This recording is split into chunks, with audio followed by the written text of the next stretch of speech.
I came back from college just to surprise my mom for her 65th birthday. But when I got to her house, something was wrong.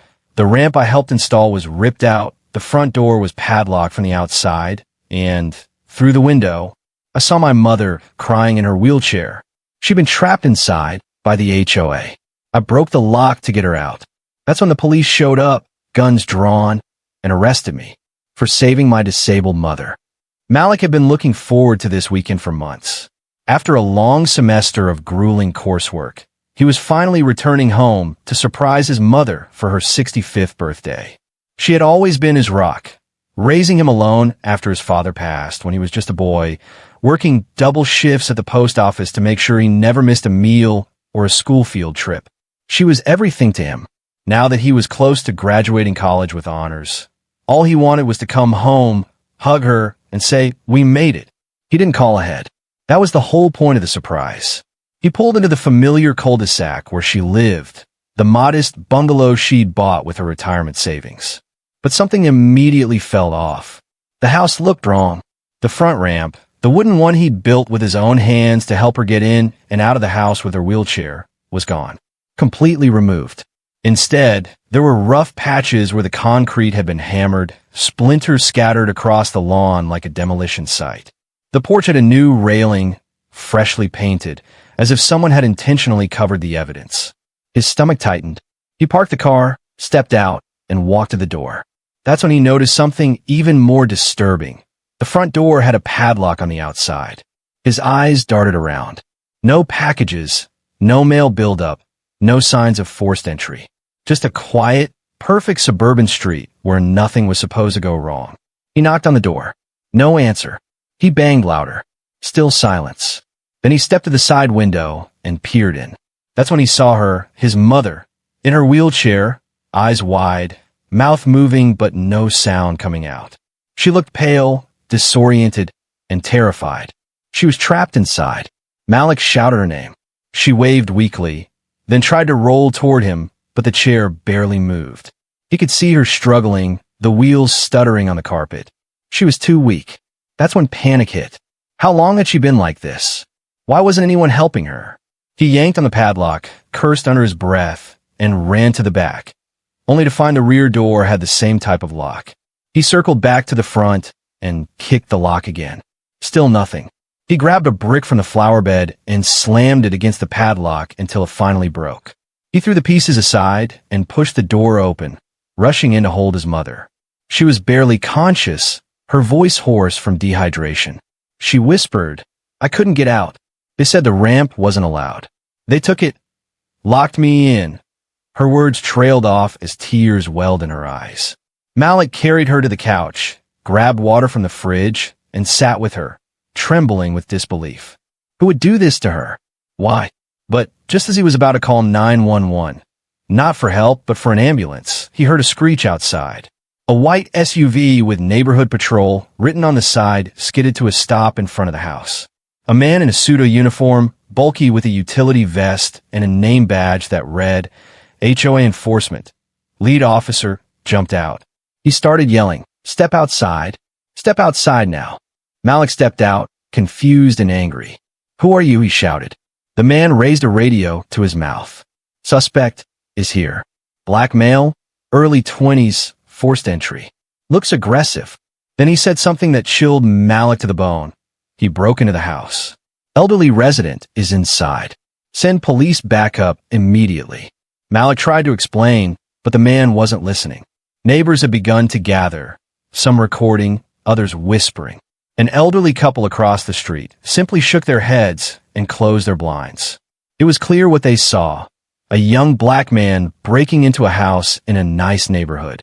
No one cared that it was his house. No one cared that his mother lived there. As the sirens approached, Malik turned back toward the house. His mother was trying to get to the door, reaching for her walker, calling out, "That's my son. That's my son." But her voice was weak, drowned out by the screeching brakes and shouting officers. Within seconds, Malik found himself face down on the porch, knees in his back, cold steel tightening around his wrists. He could hear his mother crying inside, helpless to stop what was happening. Her birthday had become a nightmare. And for Malik, The home he returned to had turned into a crime scene, with him as the suspect. The police arrived fast, sirens wailing, lights painting the quiet neighborhood in red and blue. Before Malik could even catch his breath or find the words to explain what was happening, 3 officers rushed onto the lawn with weapons drawn. Commands flew through the air. Get on the ground, hands behind your back, don't move. The HOA security officer stood at the edge of the driveway, arms crossed, smug, as if he had just apprehended a fugitive instead of a college student trying to save his own mother.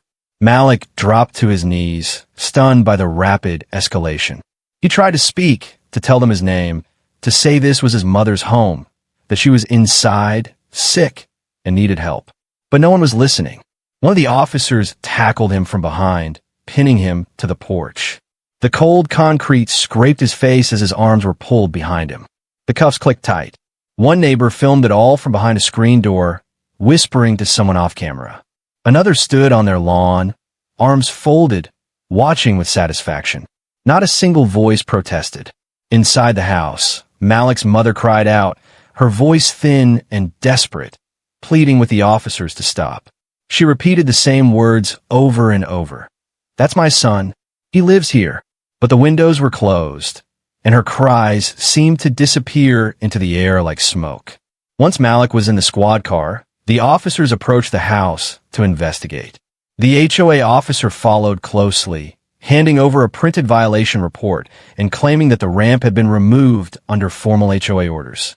He insisted that no one was supposed to be in the home, and that the trespasser had broken in unlawfully. He failed to mention that the resident inside had been locked in without her consent.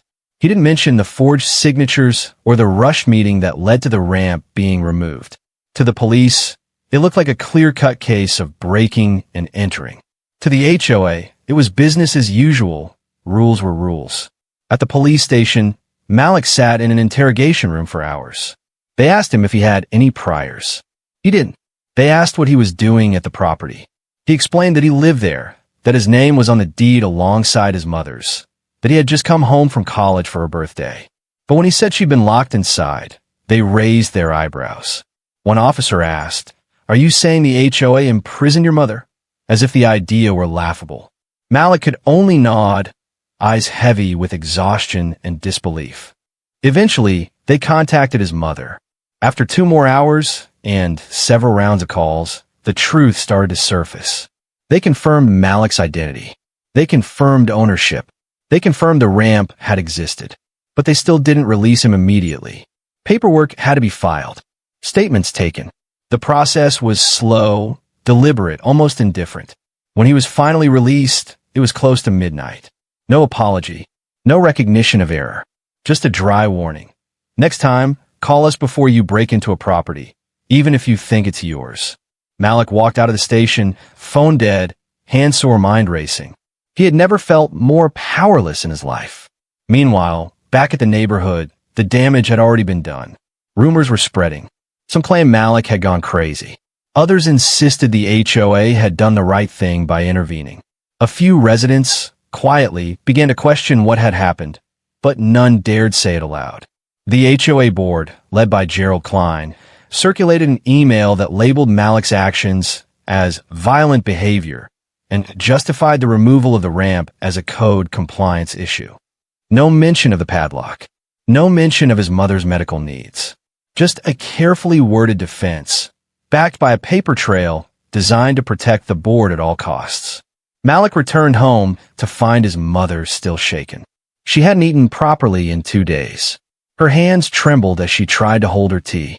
She blamed herself, even though none of it was her fault. She said she tried to file a complaint with the HOA before they removed the ramp, but her emails had gone unanswered. She tried to call neighbors for help, but no one came. The HOA had slowly isolated her, accusing her of violations, threatening fines, then finally acting without warning. And now they had almost destroyed her son's future. Malik sat with her in silence that night, both of them too tired to speak. But something had shifted. The pain had planted something deeper, resolve. This wasn't just about a ramp anymore. This was about dignity, about abuse of power, about what happens when people in charge forget the humanity of the ones they're supposed to serve. Malik knew one thing now. He couldn't let this go. Not after what they did to her. Not after what they did to him. The next morning, Malik sat at the kitchen table with a folder of documents spread out in front of him. He hadn't slept. His mind kept replaying the sound of the cuffs, the slam of the squad car door, and his mother's faint cries from behind the window. What disturbed him most wasn't just the injustice. It was the precision. The removal of the ramp, the lock on the door, the immediate arrival of the HOA officer and the police. It all felt too coordinated, like someone had wanted this to happen. He began to dig. His mother had kept every letter, email, and notice the HOA had ever sent her, stacked in an old drawer beside the fridge. Most of it was harmless, reminders about trash pickup, newsletters about upcoming yard sales. But the stack from the last 3 months told a different story. Repeated warnings about unauthorized structures, demands to restore the visual integrity of the home, and vague threats of legal action. None of the letters were signed by her, nor was there any evidence she had ever received an actual violation notice for the ramp. Malik found one letter dated a month prior that claimed a unanimous board decision had authorized removal of the ramp due to noncompliance. The letter was unsigned, printed on generic HOA letterhead with no legal citation. More troubling was the fact that his mother had never been given a hearing or an appeal opportunity, something required by HOA bylaws. He searched the HOA's website and pulled up the latest minutes from board meetings. The most recent meeting summary made no mention of his mother's case at all. In fact, the board had never publicly discussed accessibility modifications. Suspicious, Malik began emailing other residents, starting with those whose names appeared in HOA newsletters as committee volunteers. Most ignored him. A few responded with polite refusals. But one woman, a retired accountant named Cheryl who served as the HOA treasurer, replied cryptically, "If you want to know what really happened, meet me off the record. I have documents you need to see." They met at a diner just outside the neighborhood. Cheryl looked tired, her hands shaky as she slid a sealed manila envelope across the table. She didn't say much, just that she had served on the board for years and had grown uncomfortable with how Gerald Klein, the HOA president, was handling things. She warned Malik to be careful. The board didn't like troublemakers. Inside the envelope were internal emails, meeting transcripts, and handwritten notes. Malik's heart sank as he read. The truth was worse than he imagined. 3 months ago, Gerald Klein had spearheaded an emergency vote among the board, one that excluded standard procedures. In the notes, Gerald had referred to visual pollution and property value threats regarding accessibility ramps. He claimed the neighborhood needed to set a precedent before things get out of hand. The email chain revealed that Gerald believed allowing disabled modifications like ramps or lifts would lead to a slippery slope of leniency. The board vote, conducted over email in less than 24 hours, was irregular. One board member voted no. Another abstained. But Gerald marked the decision unanimous and filed the order anyway. Worse, Cheryl had discovered that Gerald forged signatures from 2 other members to fabricate board approval. She had tried to raise the issue internally, but was ignored and subtly threatened with expulsion from the board. The documents also showed that Gerald had arranged for a private contractor, his cousin, to dismantle the ramp without notice, invoice it to the HOA budget, and replace it with a standard porch railing. Malik now understood the urgency. Gerald hadn't just broken rules. He had abused his position for personal and ideological reasons. And no one had stopped him. As Malik read through the emails, he found one last message that broke him. It was a short exchange between Gerald and another board member. Gerald wrote, "We can't have her house looking like a hospital. If her son's some social justice kid, he'll probably make noise. Be ready to paint him as aggressive. It'll stick." The message was dated 1 week before Malik arrived. Everything made sense now. The setup, the false report to the police, the padlock. It was all part of a calculated plan to intimidate, control, and erase anything that didn't fit their suburban image. And his mother, a retired postal worker in a wheelchair, had become their scapegoat. Malik scanned the documents, backed everything up, and saved it to multiple drives. He was done being quiet. This wasn't just a personal attack, it was systemic. And now, with proof in hand, he was ready to take the fight public. Malik didn't wait another day. He compiled every piece of evidence, the forged emails, HOA bylaws, video of the arrest, photos of the missing ramp, the board's internal messages, and posted it all online. He uploaded the body cam style footage from his neighbor's front camera showing him being handcuffed alongside screenshots of the HOA emails. The caption read, "My disabled mother was locked in her home and nearly died because the HOA president didn't like her wheelchair ramp. When I rescued her, they called the police on me." Within hours, the post exploded. Thousands of shares turned to hundreds of thousands. Civil rights attorneys, disability advocates, and journalists flooded Malik's inbox. Comments poured in from across the country. People outraged, shocked, furious. Retired veterans, parents of disabled children, and even former HOA board members from other states wrote long messages sharing their own stories of HOA abuse. Malik's story had cracked something open. People weren't just reacting to his experience, they were reliving their own. Local news stations picked it up first. Then national outlets followed. A primetime segment ran the story under the headline, "Wheelchair Ramp Removed, Son Arrested. HOA Overreach or Human Rights Violation?" They showed side-by-side images of the before and after ramp, played audio of Malik's mother crying from inside the house, and compared the neighborhood's HOA rules with federal ADA regulations. The contrast was damning. The very next day, protesters appeared in front of the HOA office. At first, just a few activists holding signs that read "Accessibility is a right" and "Shame on you, Klein." But the crowd grew by the hour. Within 2 days, the street was lined with people holding signs, chanting, demanding resignations and reforms. TV crews set up live feeds. Community members, many of whom had stayed silent for years, finally spoke out. A single mother shared how the HOA fined her for using a walker ramp. An elderly man revealed he'd been threatened with eviction over an oxygen tank delivery box. It wasn't just Malik's family. They had all been targets in different ways. The police department, under mounting pressure, released a statement acknowledging procedural failures during the incident and launched an internal review of the officer's conduct. Civil rights lawyers began calling for charges to be dropped entirely from the police blotter, citing racial profiling and wrongful arrest. Disability rights organizations issued formal complaints against the HOA, demanding a federal investigation. Then came the letter, an official inquiry from the U.S. Department of Justice. It stated that the HOA may have violated the Americans with Disabilities Act, the Fair Housing Act, and several state-level accessibility codes. They requested all internal HOA communications and financial records going back 3 years. Malik knew the moment he saw the seal on the envelope that this was more than a letter. It was a warning shot.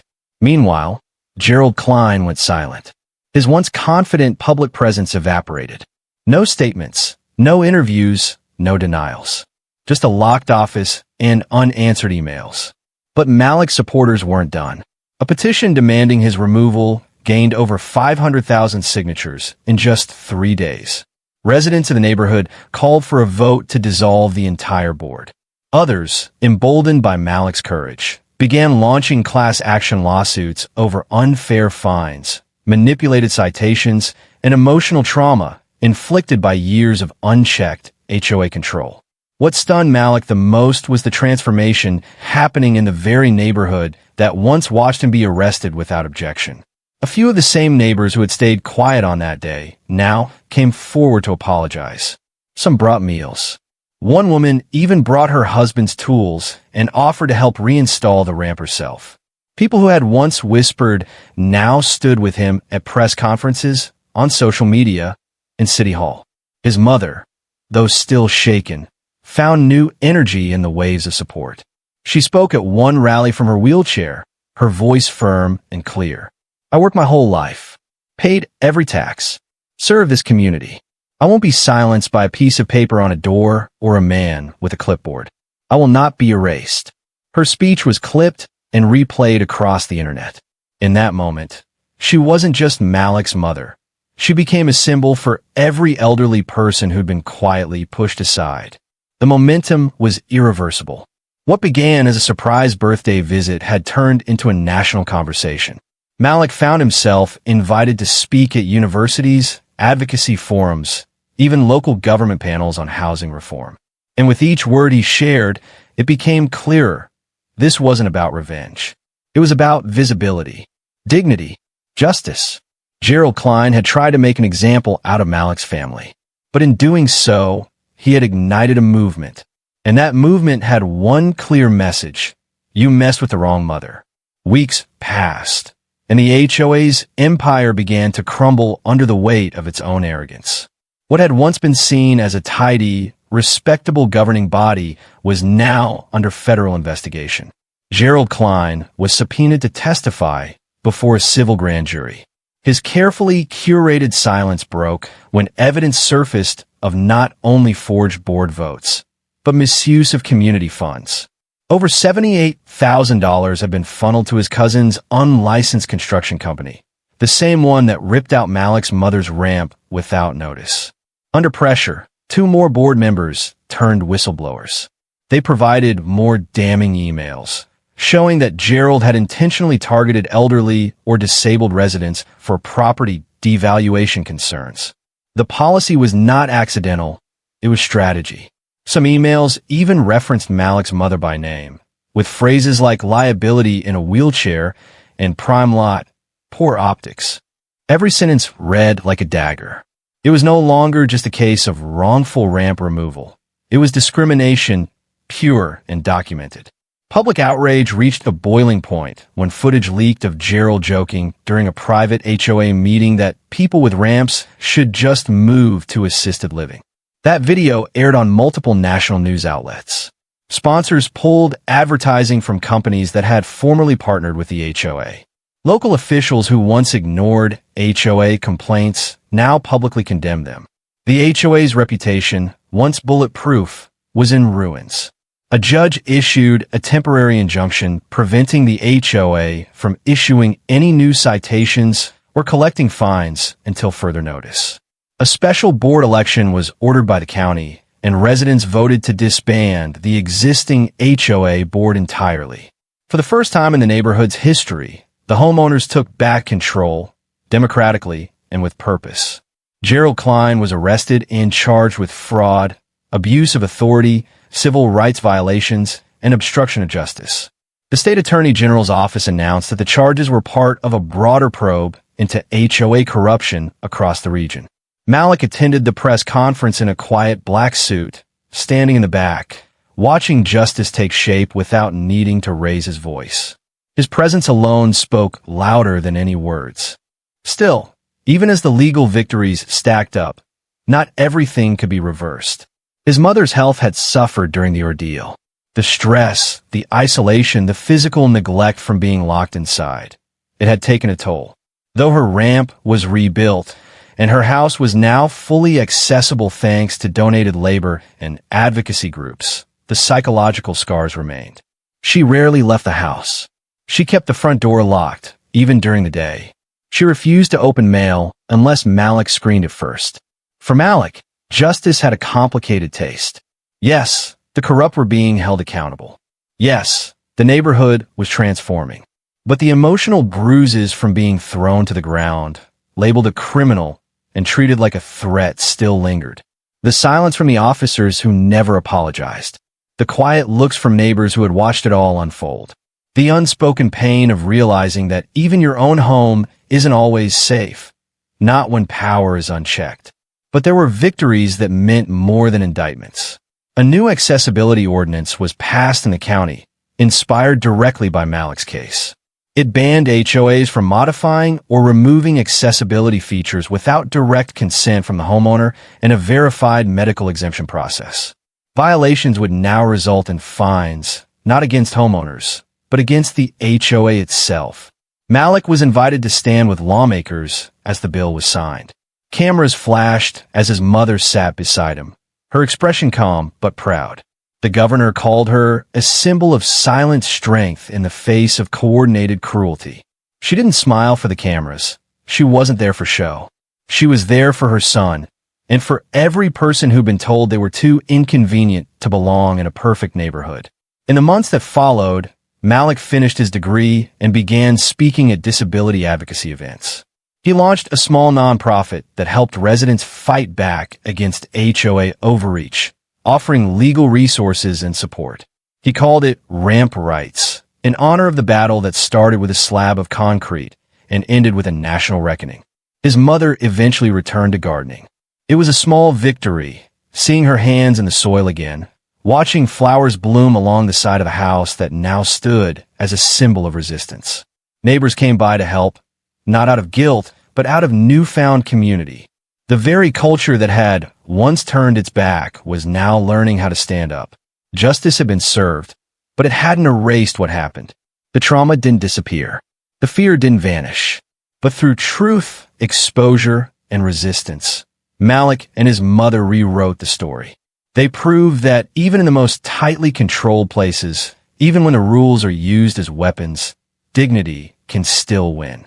And no board, no badge, no bureaucratic silence would ever again keep them quiet. And so, what began as a quiet birthday visit turned into a national reckoning, exposing the dark side of unchecked HOA power, systemic ableism, and racial bias hiding in plain sight. Malik didn't plan to become a whistleblower. His mother didn't ask to become a symbol. But when cruelty knocks on your door, silence is no longer an option.